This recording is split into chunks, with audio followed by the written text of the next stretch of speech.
आज हम बाबा के गुरुकुल में बिपिन चंद्र द्वारा लिखित आधुनिक भारत का इतिहास के चैप्टर 8 ब्रिटिश शासन का आर्थिक प्रभाव को पढ़ेंगे।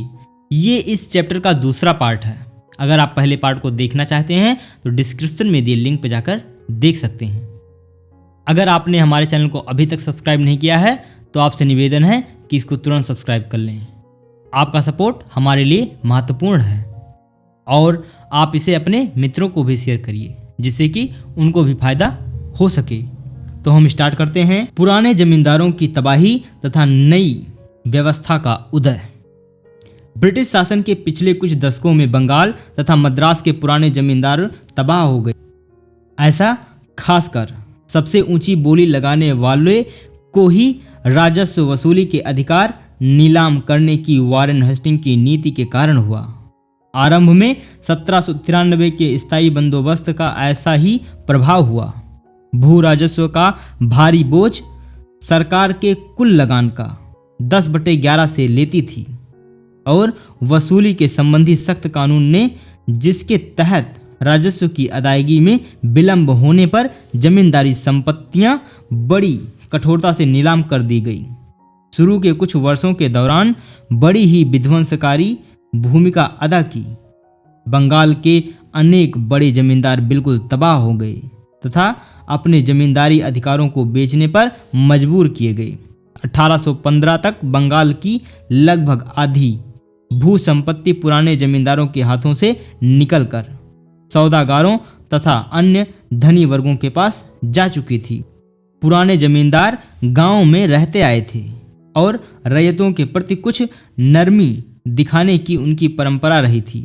सौदागर तथा पैसे वाले अन्य वर्ग आमतौर से शहरों में रहते थे और कठिन परिस्थितियों का बिना ख्याल किए वह रैयत से पाई पाई निष्ठुरता से वसूल करते थे। वे बिल्कुल बेईमान थे और रैयतों के प्रति उनके मन में कोई भी सहानुभूति नहीं थी।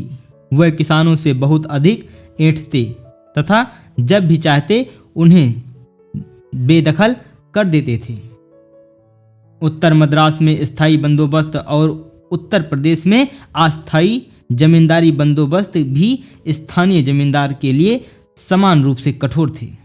अगर जमींदारों की दशा में जल्द ही तेजी से सुधार हुआ, जमींदार भू राजस्व समय पर अदा कर सकें। इसके लिए अधिकारियों ने रैयतों पर उनके अधिकार बढ़ा दिए। फलस्वरूप रैयतों के परंपरागत अधिकार समाप्त हो गए। जब जमींदारों ने लगान को अधिकतम सीमा तक बढ़ाने के लिए कमर कस ली, फलस्वरूप वे जल्द ही समृद्ध हो गए। रैयतवारी क्षेत्रों में भी जमींदार रैयत संबंधों की प्रणाली धीरे धीरे असफल हो गई, जैसा कि हम ऊपर देख चुके हैं। अधिकाधिक जमीन महाजनों, सौदागारों और धनी किसानों के हाथों में चली गई, जो रैयतों के द्वारा खेती करवाते थे। भारतीय धनी वर्गों द्वारा जमीन खरीदने और जमींदार बनने का एक कारण यह भी था कि उद्योग में पूंजी के निवेश की कोई खास गुंजाइश नहीं थी। बटाईदार एक अन्य प्रक्रिया थी जिसके जरिए इस जमींदारी प्रथा का प्रसार हुआ।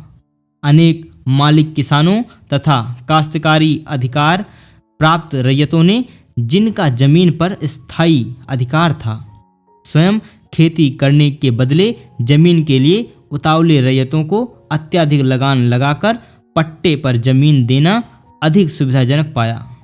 कालक्रम से जमींदारी प्रथा न सिर्फ जमींदारी क्षेत्रों में बल्कि रैयतवारी क्षेत्रों में भी कृषि की मुख्य विशेषता बन गई।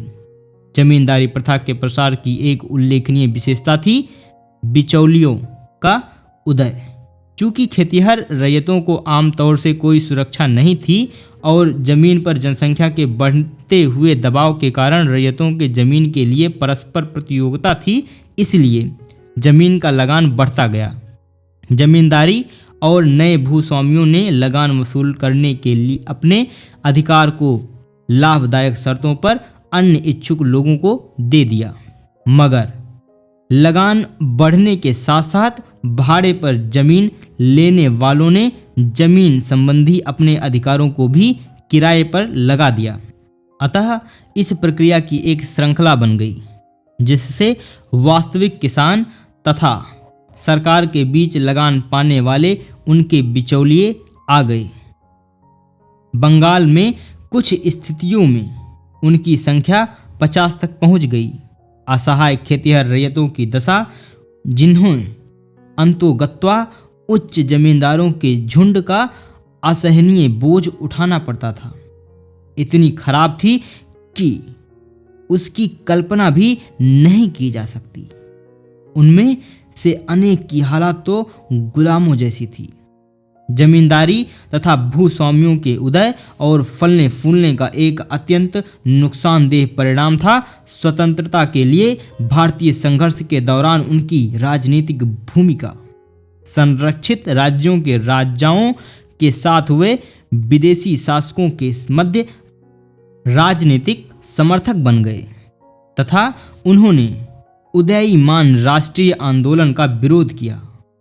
यह महसूस कर कि उनका अस्तित्व ब्रिटिश शासन के कारण है, उन्होंने ब्रिटिश सरकार को सदा बनाए रखने के लिए जी तोड़ कोशिश की। अब हम कृषि में ठहराव और उसकी अवनति को पढ़ेंगे।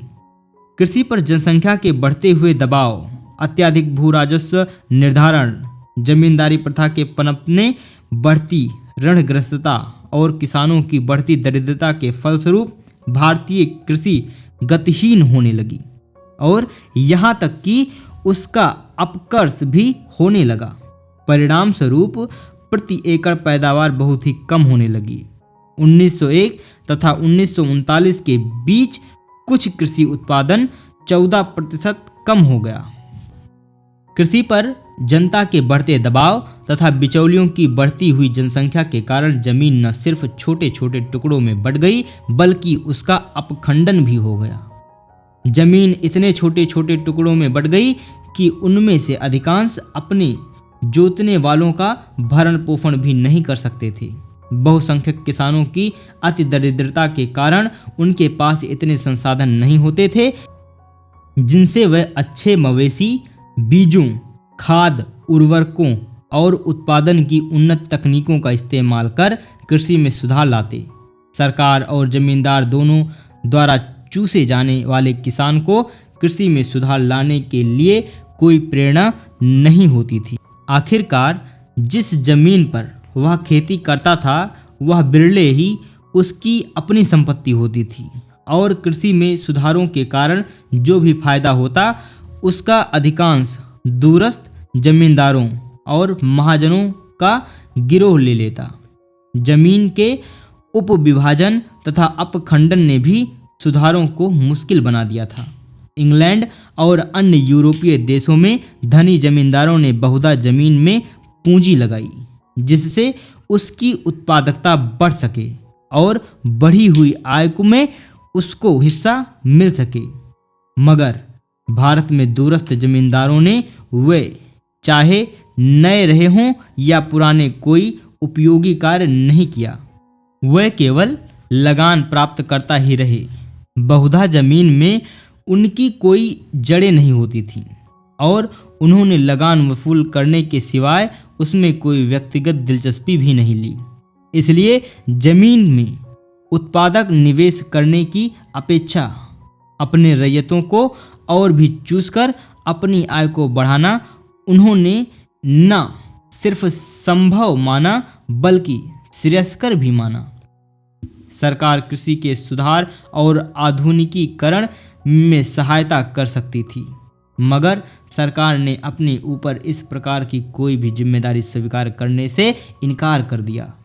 ब्रिटिश भारत की वित्तीय व्यवस्था की एक विशेषता यह थी कि कराधान का मुख्य बोझ किसान के कंधों पर पड़ा।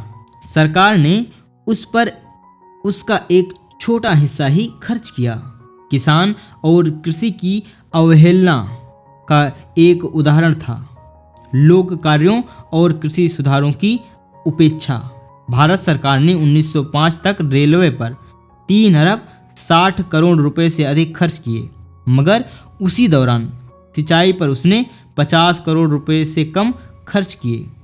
रेलवे की मांग ब्रिटिश व्यवसायी कर रहे थे, जबकि सिंचाई से करोड़ों भारतीय किसानों का भला होता। तो भी सिंचाई ही एक ऐसा क्षेत्र था जिसमें सरकार ने आगे की ओर कुछ कदम बढ़ाए।